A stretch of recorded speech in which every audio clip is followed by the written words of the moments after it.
En fait, notre force aujourd'hui, si tu veux, sur le marché, c'est qu'on est capable de faire un accompagnement, ce que j'appelle le 360, donc de A à Z.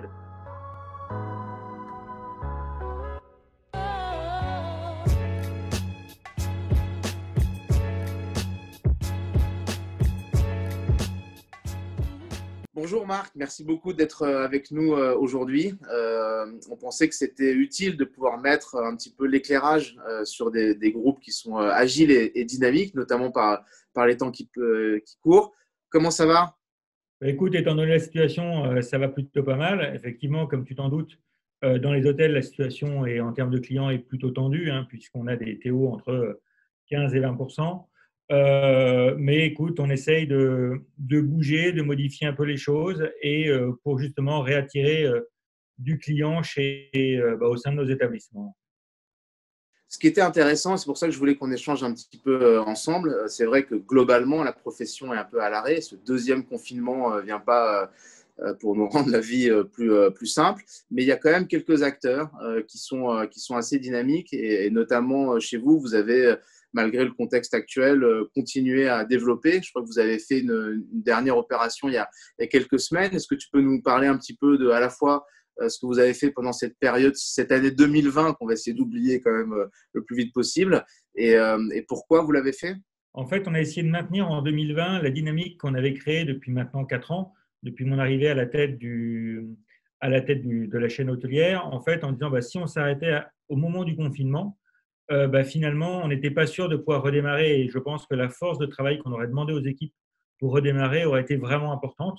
Donc, le but, ça a été en permanence de maintenir une veille, entre guillemets, et puis d'aller jusqu'au bout des dossiers, en se disant et en regardant également les différents indicateurs et puis chiffres que l'on peut avoir, en disant de toute façon, cette crise est prévue pour durer, on le savait, hein, pratiquement toute l'année et probablement une partie de l'année 2021. Donc, le but, comme nous, on construit 80% à 90% de nos hôtels, c'était de dire, commençons à construire aujourd'hui. On dit à nos investisseurs qu'il vaut mieux construire aujourd'hui puis ouvrir en 2021, fin 2021 ou 2022. Et globalement, on pourra ainsi éviter le creux finalement de l'hôtellerie. Vous, le positionnement en termes de localisation, c'est quoi? C'est quoi un petit peu votre logiciel en termes d'investissement? Vous regardez quel type de positionnement, quel type de marché? Aujourd'hui, alors on regarde énormément le positionnement périphérie, première couronne de ville, en fait, sur lequel il y a aujourd'hui pas mal d'opportunités, pas mal de visibilité, notamment quand tu vois les nouveaux hôtels qu'on construit, que ce soit à Niort, à Rezé, à Dijon, on est sur des bords de périphérique, donc là, qui va assurer une grande visibilité à la marque, et ça nous permet malgré tout d'avoir des ratios qui restent beaucoup plus intéressants que dans des centres-villes sur lesquels on paye un foncier relativement cher, voire très cher. Parce que c'est vrai que dans un contexte où on sait que les métropoles, du fait du manque de voyageurs extranationales, hein, ou du long courrier, voire même au niveau régional européen, toi, tu sens qu'il y a une vraie dynamique locale sur un marché qui est parfois pas jugé comme étant très sexy, qui est plutôt un marché dit secondaire, de façon peut-être péjorative? Oui, alors très clairement, parce qu'il y a toute une population de commerciaux, de managers, directeurs commerciaux qui aujourd'hui maintiennent leurs relations avec les clients. Donc, un, comment ça s'appelle, une industrie business, si tu veux, qui nous occupe pour 80% du temps. Et puis, nous, on a la chance, entre guillemets, dans cette période-là, de ne pas avoir trop de touristes, si tu veux, étrangers dans nos clients, à part les flux, si tu veux, de vacances. Donc, résultat des courses, aujourd'hui, effectivement, on souffre, mais la clientèle qui est revenue relativement vite, si tu veux, dans nos hôtels. Dès qu'on a réouvert les portes de certains établissements, effectivement, les clients sont revenus. Donc aujourd'hui, moi, je m'adresse à une clientèle qui a également un peu peur aussi de rentrer dans les centres-villes, parce qu'on connaît tous les politiques de centre-ville avec, finalement, on chasse les voitures de plus en plus du centre-ville.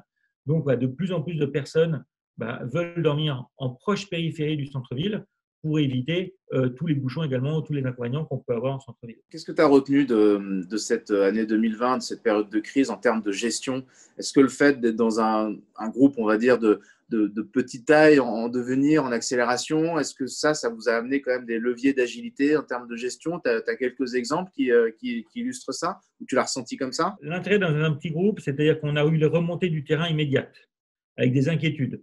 Donc, déjà, il a fallu reprendre un peu la température des choses, si tu veux, voir avec même nos cabinets conseils juridiques, etc., comment on se positionnait, comment on aidait les hôtels. Donc ça, c'était la première phase où on est arrivé un peu en pompier, si je peux dire, mais vraiment les premiers secours en disant, bah, voilà les procédures que vous avez à votre disposition, voici les normes de l'administration.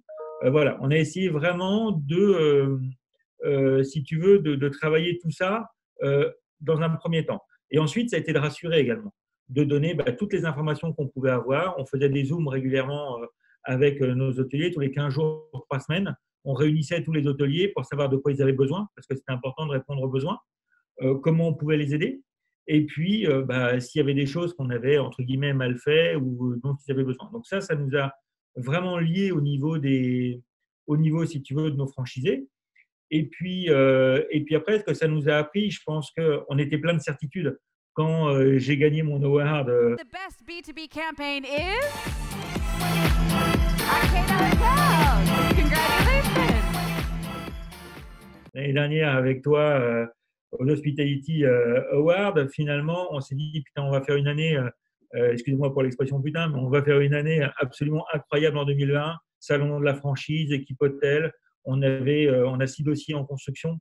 Franchement, on partait sur ce chemin qui était absolument pour moi incroyable par rapport à ce qu'on connaissait auparavant et à la taille de notre groupe. Et en fait, tout s'est effondré, entre guillemets. À partir du mois de février, très clairement, fin février, on a compris qu'on allait vers un confinement, vers un arrêt de l'activité. Donc là aussi, on a eu, je pense, dans le groupe, une chance, c'est de dire, on n'est pas resté abattu parce qu'on est une petite équipe, une PME. Les équipes sont relativement soudées. Et en fait, on a pris ça comme un défi ou une aventure, comme chacun le veut, mais en disant, de toute façon, on ne se laisse pas tomber, on va prendre 1 an de retard, 1 an et demi de retard. La structure est saine, on a très peu de dettes, on n'a même pas du tout de dettes. Et à un moment, c'est de dire comment on va rebondir. C'est vrai que c'est assez amusant. Tu faisais mention à l'award que tu as bien mérité, que tu as gagné sur la partie de la communication. Souvent, on dit aussi que cette crise a un peu pointé du doigt le fait que ceux qui étaient très proches des opérations, très réactifs, qui ont pris le pari audacieux de réouvrir très rapidement après le premier confinement, qui sont restés vraiment au contact de leur zone de chalandise, de leurs clients, qui sont allés chercher les 4-5 points de taux d'occupation un petit peu supplémentaires par rapport au marché, mais également dans la communication. C'est vrai que vous avez fait une communication qui est assez marrante, non? Ouais, on a essayé de. Alors moi, j'aime bien ce côté décalé. Tu me connais, quand on se connaît bien, j'aime bien le côté décalé tout en étant relativement sérieux. Donc le but, effectivement, ça a été de dire comment on communique en disant qu'on n'était pas d'accord avec ce coronavirus, entre guillemets, et puis que ça nous mettait quand même très en colère. Donc on avait créé l'opération Fuck Corona. Voilà, on a vu qu'il y avait Fuck Cancer, il y avait plein de choses. Donc on s'était dit, tiens, mais moi j'étais même étonné qu'il y ait personne qui ait surfé dessus un moment. Donc, avec effectivement le vol des valeurs, mais tu as volé nos valeurs, mais pas de Pâques, etc., etc. Donc, on a fait toute une petite série comme ça. Ouais, on a voulu communiquer parce que on s'est dit que un hôtel, en fait, et c'est ce qu'a dit Fabrice Collet, j'avais écouté une de ses interviews chez toi, et qui avait dit qu'un hôtel n'est pas fait pour être fermé, et que même en 40-45, on n'a pas fermé les hôtels. Voilà, on n'a pas de rideau de fer.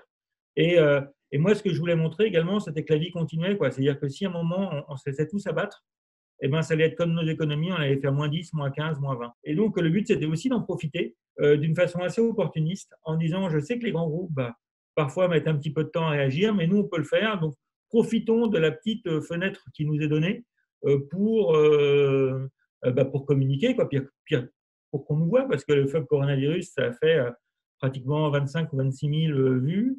Et puis, toute la communication qu'on a fait sur LinkedIn notamment a fait pratiquement 350 000 vues. Donc, je me dis que pour une petite chaîne de 25 hôtels, finalement, c'est plutôt pas mal. Et notamment à travers tes emplacements, je crois qu'il y en a parmi les derniers projets que tu as fait, il y en a qui sont assez visibles sur des flux de passages importants. C'est-à-dire qu'on était, il y a quelques années, encore une chaîne avec beaucoup d'hôtels 2 étoiles dans des zones périphériques un peu cachées, des modules entre 30 et 50 chambres, etc. Là, ce que l'on a fait, en fait, la stratégie qui a été mise en place, ça a été très clairement de se dire on va créer des hôtels plus grands, donc minimum entre 50 et 90 chambres, pratiquement 96 chambres pour le prochain, d'avoir des emplacements numéro 1 et de mettre une visibilité proche périphérique ou proche autoroute. Donc le premier qui est arrivé comme ça, c'était Besançon. à la sortie du péage. Là, donc, on a, comme je te disais tout à l'heure, on a Rezé qui arrive où on fait un hôtel magnifique, écologique. Vraiment, on va au bout de l'expérience écolo qui nous tient particulièrement à cœur. Donc, et pareil, on est en bordure de périph' à 500 mètres de l'aéroport. Ensuite, on a Niort, pareil, qui sera sur la rocade de Niort. Donc, tout ça fait qu'aujourd'hui, on va assurer aussi une nouvelle visibilité à la marque. Et tu vois, on vient d'acheter un hôtel à La Ferté-Bernard, pareil, pas loin de l'autoroute. Et là, pareil, c'est de redonner une visibilité à la marque assez forte, en fait. Alors, c'est quoi un peu le business model? Parce que c'est vrai qu'on voit à Kena, on comprend que c'est une enseigne, que c'est des hôtels. Mais comment vous fonctionnez? Donc, tu évoquais tout à l'heure que tu avais des franchisés, mais vous êtes plus dans un modèle de partenariat, d'investissement. Toi, ton métier, c'est d'amener du rendement auprès de ces investisseurs-là?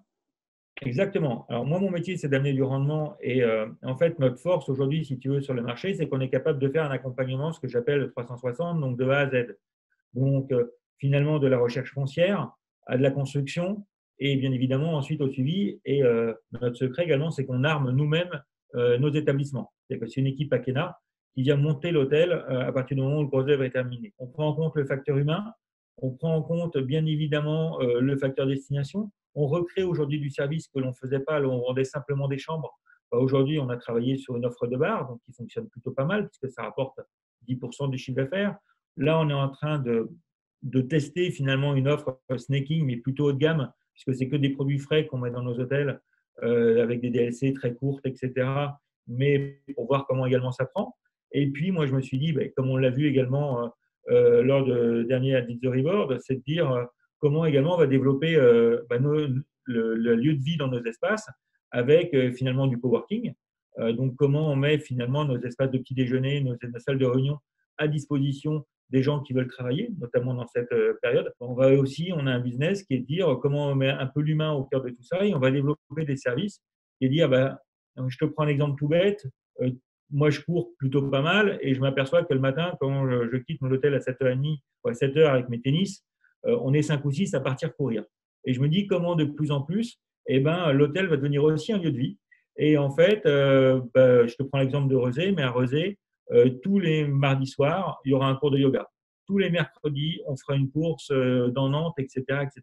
Donc, le but, c'est de mettre aussi dans mon business model, de mettre aussi de plus en plus l'hôtel comme un lieu de vie et disant qu'on ne vient pas simplement dormir, on ne va pas simplement y travailler, mais on peut aussi y rencontrer du monde et on peut ici y faire son sport, etc., etc. Où est-ce que tu vas emmener Akena dans les 10 prochaines années?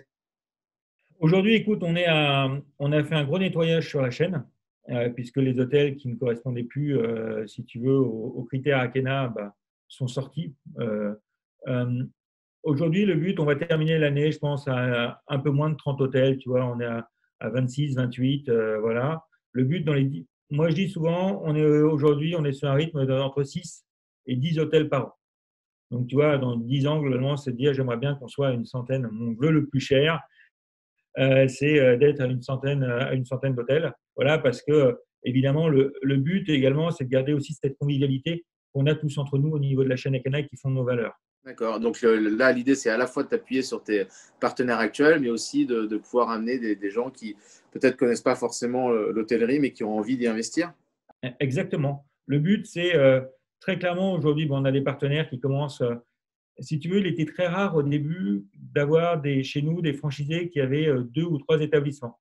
Depuis 4 ou 5 ans, c'est ce qu'on est en train de faire. Donc aujourd'hui, le but, c'est bien évidemment de garder finalement cette base assez forte qui fait aussi le succès d'Akena et qui fait qu'ils nous ont fait confiance dans des années qui n'étaient pas, il faut bien se dire aussi, tellement faciles pour nous. Donc ça, c'est un socle important qui fait aussi l'esprit de famille d'Akena. Et puis après, effectivement, c'est d'aller chercher soit des family office, soit des gens qui veulent faire 3, 4 hôtels et qui veulent aussi sortir finalement des chaînes que l'on connaît tous, quoi. Donc, il y a un peu d'audace, un peu d'aventure également à faire avec nous. Mais voilà, je pense que l'aventure est belle et aujourd'hui, on prend notre bâton de pèlerin, si tu veux, pour aller taper à toutes les portes et puis dire, voilà, effectivement, vous connaissez les grands groupes. Pourquoi vous n'essayerez pas finalement Akena? Sur cette année, on avait mis 3 axes au niveau du développement de l'Akena, qui était l'hygiène, tu vois, comme on en a parlé puisqu'on a un label.